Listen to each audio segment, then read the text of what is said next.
যে কথা, যে ব্যবহার, যে আচরণ মানুষের চোখে পানি আনে, সেই মানুষের দোয়া বা বদদোয়া যাই হোক, তা কখনোই ব্যর্থ হয় না।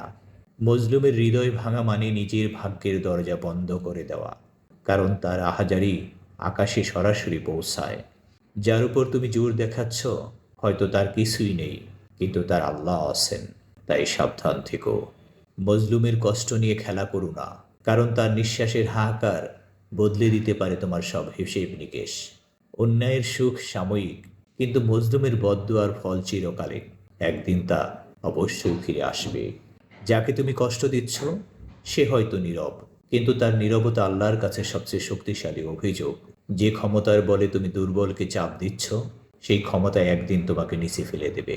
মজলুমের দু চোখের পানি মাটিতে পড়ে না, তা সরাসরি আকাশে উঠে বিচার চেয়ে দাঁড়ায়। মানুষের উপর জুলুম করে কখনো শান্তি পাওয়া যায় না, কারণ অন্যায়ের বীজ একদিন নিজের জীবনই ঝড় হয়ে ফিরে আসবে। মজলুমের বদদুয়া থেকে বেঁচে থাকতে চাইলে মন পরিষ্কার করো, নম্র আচরণ করো, আর কাউকে কষ্ট দেওয়ার আগে সেই স্থানে নিজেকে কল্পনা করো।